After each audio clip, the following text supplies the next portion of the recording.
Alright guys, so we're back at it today. So now we have the Gen 4 that you saw that joined the fleet. So here she is, all Gen 4. This one, I guess they're all kind of rough, so that's the condition as it stands right now. This valve cover was kind of, looked like they had polished it before, so I may try to polish this up. I don't know how well it's going to come out. I try to mess with it a little bit here, so it looks kind of decent.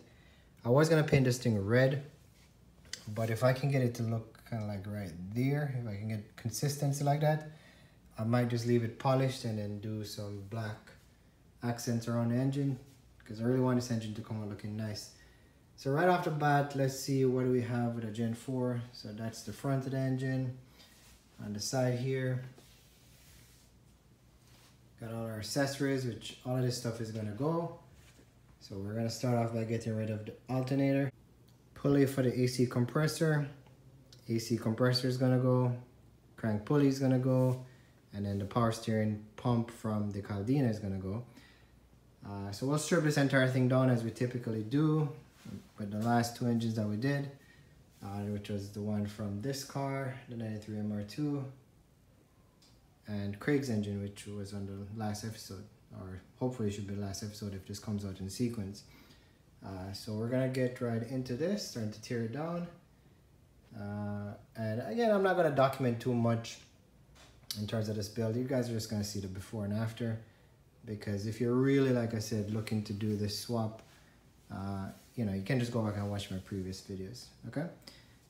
So here we have it. Now, just real quickly, just kind of document, so what's different from a Gen 4 compared to a Gen 5? So off the bat, you can tell that the intake is side mounted here. So typically Gen 5 comes in here. The Gen 4 is off to the side. So that's a different setup altogether. Normally there's a catch can right here on the Gen 5. Gen 4s don't have that. So that's a little bit different. And then these coil packs, you know, they're a little bit different as well. So different set of coil packs.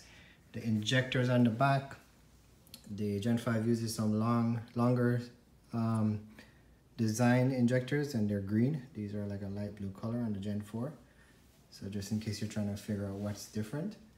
Now down here, and I probably need to get a light. Let me get a light for this one, because on the Gen 4s you do have an oil cooler. On a Gen 5 you have a block off plate. So here you go. So on the Gen 4, this thing right here, that is your oil cooler, and there's the hose from hell and the hose from hell on earth. Let me see if we can basically right about there. So that hose that's coming off, the two hoses that are basically coming off the oil cooler. Now these things, and you hear the horror stories about trying to change them, and I can definitely see why. Because this looks even difficult to replace. While I have it on the stands, I can only imagine what a challenge this would be to change on the vehicle. Just by quickly looking at it, I'd say you probably got to get AC compressor out. You're gonna have to bleed the coolant system, obviously. Pull all these hard lines, which are basically these lines right here, this one, and it's connected right here. So all these water lines will have to be pulled just to even get some type of decent access to try to change it in the car. So I'm kind of happy it's out, so we get to replace these things. And I'll definitely do a part list when we get all the parts ordered to refresh this engine. But that's basically what I've seen in terms of major differences. Outside of that, they're pretty much the same. So intake manifold is different and the oil cooler is different compared to a Gen 5. So I guess those were the revisions done on a Gen 5, which I personally prefer the design of the Gen 5. But 3S GTEs are 3S GTEs, and I know guys love the Gen 4s just as much as they love all the other versions of them. So let's just get started on this and start ripping these things apart.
All right, so we got a better view. The heat shield is off, and this is what we're working with. So there is our turbo manifold. That's the turbo. I did check the shaft play on this thing. It seems fairly decent, so hopefully we get a good score on this one. No troubles when it's in. And that's a better look at that oil cooler. So there's the hose from hell, the hose from hell and earth. That's that white one over here, and this other one right here. All right, so we will get that replaced. If you guys are trying to figure out how that's done, we'll figure it out here on this channel. And there's the block, very messy, so we gotta get that cleaned up. All of this stuff needs to be cleaned up. Thermostat replaced. So now I'm gonna move on to the face side of the engine, I should say. And we're gonna get the power steering pump off, get this engine mount bracket off that we're not going to use, and get the crank pulley out, and then we'll move to the back of the engine. So let's get going.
Alright guys, so we're on to the intake manifold. So as you can probably tell, I'm doing this by myself today, so hope you guys enjoyed. I'm just gonna zip this intake manifold off, and then pretty much the engine is bare and ready to be refreshed.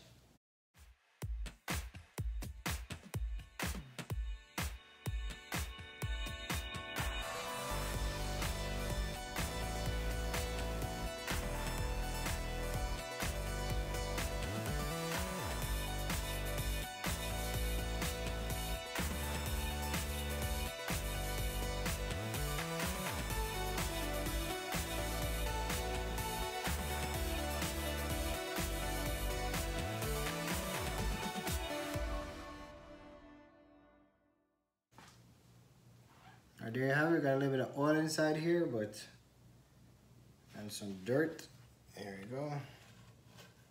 So that's not good. A bunch of dirt. But we'll see. We'll see. Hopefully this engine is good. Well, there you have it. Pretty much the Gen 4 is stripped down. Now I'm looking in these intake runners. It's pretty nasty inside here.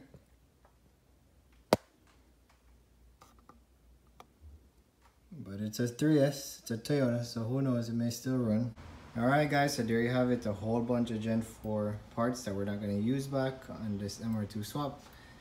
So we got the old crank pulley, the power steering pump, AC compressor, alternator, all the brackets for the alternator and the AC, the storage tank or catch can, whatever you call it, for the boost control system. So all of this just gets taken off and thrown away or sold or whatever you can do with it. So there you go. Here she is. I know we're gonna see what we can do to make this thing come back to life and end up in the 91 MR2. So guys, stay tuned. Hope you like it. Now, as I mentioned on today's episode, we did the teardown on 3S, but I went to a car show and I wanted to show you guys some of the cool stuff down here in Miami. So hope you guys enjoyed this video, and here's a quick peek of what happens on the car scene in Miami.